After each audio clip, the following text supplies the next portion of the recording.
नमस्कार साथियों, मैं नेहा शर्मा कुंजल क्लासेज में आपका हार्दिक स्वागत और हार्दिक अभिनंदन करती हूँ। आज ये अपनी वनों से संबंधित तीसरी क्लास है और इस क्लास में मैं आपको वनों के प्रकार बताऊँगी। और ये स्लाइड देखो, बहुत इम्पोर्टेंट है। यहाँ से क्वेश्चन ऐसे कैसे छपते हैं, तो इस स्लाइड को आप बहुत ध्यान से देखना, ध्यान से समझना। जो चीज़ आपको समझ में नहीं आई तो आप मुझे कमेंट बॉक्स में ज़रूर बताना। तो हम बिना किसी देर करे हुए अपने सेशन की ओर बढ़ लेते हैं, क्योंकि ज़्यादा देर तक मैं भी बात नहीं कर सकती, क्योंकि मुझे भी थोड़े चक्कर आते हैं और ज़्यादा मैं खड़ी नहीं रह सकती। इसलिए मैं थोड़ा जल्दी देने की कोशिश करूँगी। तो हम बिना किसी देर के अपने स्लाइड की ओर बढ़ लेते हैं। देखो, ये वनों के प्रकार हैं। वनों के प्रकार है, ये वितरण के आधार पर है। वितरण के आधार पर, ये वितरण के आधार पर वनों के प्रकार। पहले मैं आपको प्रशासनिक वर्गीकरण बताई थी पिछले क्लास में, वो भी इम्पोर्टेंट था। अब मैं वितरण के आधार पर वनों के प्रकार बता रही हूँ। ये आपके जो भौतिक प्रदेश है उसी के अकॉर्डिंग चलेंगी। तो पहला जो शुष्क या मरुस्थलीय वन या शुष्क कांटेदार वन, पहला प्रकार है। ये मरुस्थलीय क्षेत्रों में पाए जाते हैं। जैसे आपके मरुस्थलीय क्षेत्र, शुष्क मरुस्थलीय क्षेत्र में आपके 13 जिले आते हैं, तो 13 जिलों में ये शुष्क मरुस्थलीय वन ही पाए जाते हैं। तो ये 13 के 13 जिले यहाँ आ जाएंगे। जैसे जैसलमेर, बीकानेर, चूरू, गंगानगर, हनुमानगढ़, ये 13 के 13 जिले इसमें आ जाएंगे। यहाँ तक आपको कोई डाउट नहीं होना चाहिए। मुख्य वनस्पति की बात करें तो इसमें जैसे कंटीली झाड़ियाँ होती हैं, घास, वृक्ष, खेजड़ी, बबूल, थुहर, खेर, बेर, कीकर, फोक, घासें। घासें मैं आपको कल बताई थी, वो घासें इम्पोर्टेंट है। जैसे सेमण, धामण, करड, खस, ये घासें शुष्क मरुस्थलीय वनस्पति के अंतर्गत आती है। अब इसमें इस प्रकार के वनों में वर्षा 30 सेंटीमीटर से कम वर्षा की आवश्यकता होती है। यानी होती क्या, 30 सेंटीमीटर से कम वर्षा ही इस क्षेत्र में होती है।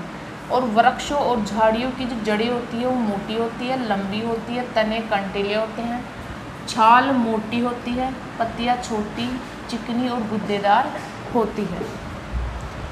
और संपूर्ण राजस्थान में 6.26% क्षेत्र में शुष्क या मरुस्थलीय वन पाए जाते हैं। 6.26% क्षेत्र में इस प्रकार के वन पाए जाते हैं।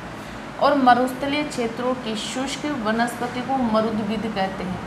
क्या कहते हैं? मरुद्भिद कहते हैं। यहाँ तक कोई आपको दिक्कत नहीं होनी चाहिए। शुष्क या मरुस्थलीय वन, कौन कौन से वृक्ष पाए जाते हैं, कितनी सेंटीमीटर वर्षा होती है, कितने प्रतिशत क्षेत्र में पाए जाते हैं, इनके वृक्षों की क्या विशेषताएं होती है, ये चीज़ें आपको बहुत अच्छे से समझ में आ गई होगी, ऐसी मैं आशा करती हूँ। अब दूसरा वन है, वो देखो, अर्धशुष्क उष्णकटिबंधीय धोंक वन। उष्णकटिबंधीय धोंक वन, धोंक वन देखो, इसकी इम्पोर्टेंट लगा लेना। इम्पोर्टेंट तो मैं ये 5 वन है, 5 प्रकार के आते हैं इसमें, सभी इम्पोर्टेंट है, लेकिन ये इम्पोर्टेंट है, इसके इम्पोर्टेंट लगा लो आप। इम्पोर्टेंट, ये इम्पोर्टेंट है। ये वन सर्वाधिक है, यानी राजस्थान में इन प्रकार के वन सर्वाधिक क्षेत्र में पाए जाते हैं। यानी ये 58.11% क्षेत्र में इस प्रकार के वन पाए जाते हैं। 58.11%। वर्षा की बात करें तो 50 से 80 सेंटीमीटर वर्षा इन प्रकार के वनों के लिए आवश्यक होती है। ये अरावली के पश्चिमवर्ती अर्धशुष्क क्षेत्रों जैसे सीकर, झुंझुनू, जालौर, जोधपुर, यानी अरावली पर्वतीय प्रदेश में इस प्रकार के वन पाए जाते हैं। तो अरावली वाले जिले इसमें आ जाएंगे। आप ये थोड़ा कॉमन सेंस लेके चलो, रटना मत, इस चीज़ को बेसिक समझना। बेसिक समझोगे तो आपको जल्दी वो चीज़ समझ में आएगी। मुख्य वृक्षों की बात करें तो धोंकड़ा, बबूल, खेजड़ी, शुष्क वनों के समान वृक्ष मिलते हैं। मुख्य वृक्ष धोंकड़ा, बबूल, खेजड़ी ये है। फिर है उपोष्ण कटिबंधीय सदाबहार वन। सदाबहार वन क्या होते हैं? तो ये वन जो सदा हरे भरे रहते हैं, जो सदा ही हरे भरे होते हैं, यानी जैसे जैसे उनकी पत्तियाँ गिरती जाती है नई पत्तियाँ आती रहती है। मतलब कि कभी ऐसा नहीं होती कि पूरी एक साथ पत्तियाँ झड़ जाती है, यानी कुछ पत्तियाँ झड़ती है और कुछ पत्तियाँ नहीं आती रहती है, यानी सदा हरे भरे रहते हैं। कभी ऐसे मतलब कि बिल्कुल ऐसे नहीं हो जाते कि इनकी पत्तियाँ नहीं रहती हैं, यानी ये सदा हरे भरे रहते हैं। ये माउंट आबू में सर्वाधिक पाए जाते हैं और ये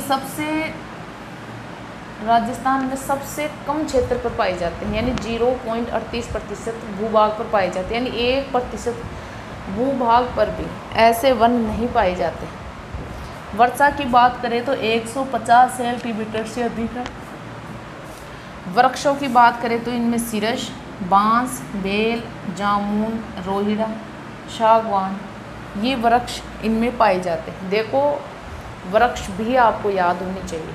कई बार क्या होता है कि वृक्ष दे देते हैं और फिर पूछते हैं कि इन वृक्षों का संबंध किस प्रकार के वनों से है। ऐसे क्वेश्चंस कई बार पूछे गए हैं, तो वृक्ष भी आपको याद होने चाहिए। ये वानस्पतिक विविधता की दृष्टि से राज्य का सर्वाधिक संपन्न क्षेत्र है। इसके इम्पोर्टेंट लगा लो कि सर्वाधिक संपन्न क्षेत्र है कौन से वन? उपोष्ण कटिबंधीय सदाबहार वन। तो यहाँ तक जो 3 प्रकार के वन बताई हूँ वो आपको अच्छे से समझ में आ गए होंगे, और अगर कोई डाउट हो तो मुझे कमेंट करके आप ज़रूर बताना। यहाँ तक कोई दिक्कत नहीं होनी चाहिए। आप वृक्ष आपको याद होने चाहिए, कितने प्रतिशत भूभाग में ये वन फैले हुए हैं, कौन कौन से वृक्ष आते हैं, वर्षा कितनी है, कौन कौन से क्षेत्रों में पाए जाते हैं, ये आपको याद होना चाहिए। और देखो ये बहुत इम्पोर्टेंट स्लाइड है।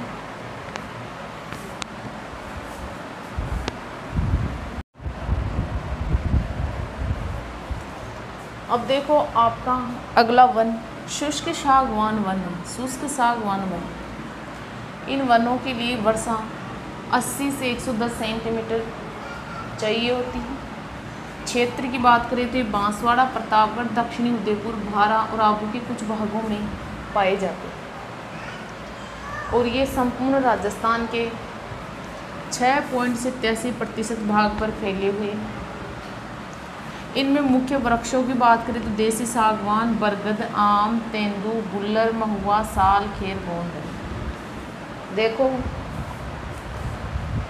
ये वृक्ष 80 से 110 सेंटीमीटर वर्षा की इनके लिए आवश्यकता होती है। क्षेत्र कौन कौन से हैं, मुख्य वृक्ष इनमें कौन कौन से हैं और कितने प्रतिशत भाग पर ये फैले हैं, ये 4-5 जो फैक्ट हैं ये आपको सभी प्रकार के वनों में याद करने हैं।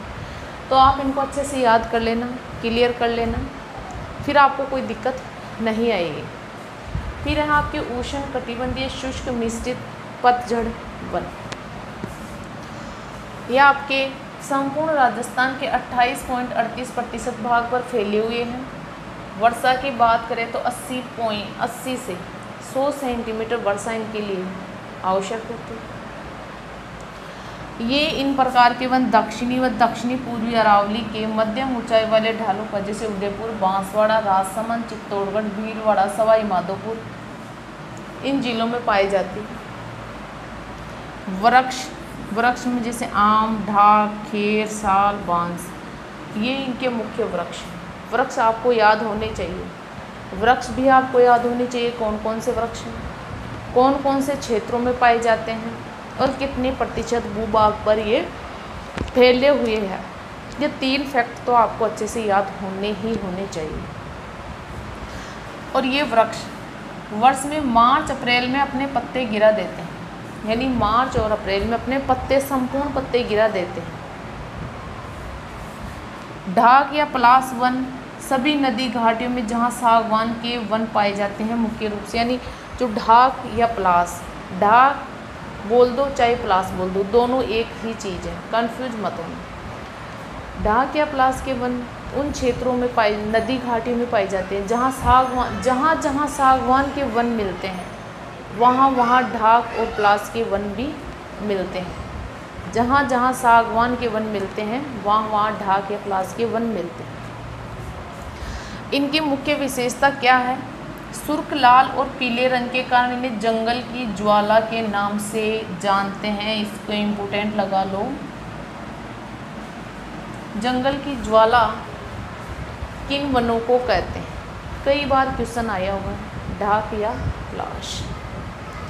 अब जो वितरण के आधार पर 5 प्रकार के वन राजस्थान में पाए जाते हैं वो मैं आपको इस स्लाइड में अच्छे से बता चुकी हूँ, अच्छे से समझ में भी आ गया होगा, ऐसी मैं आशा करती हूँ।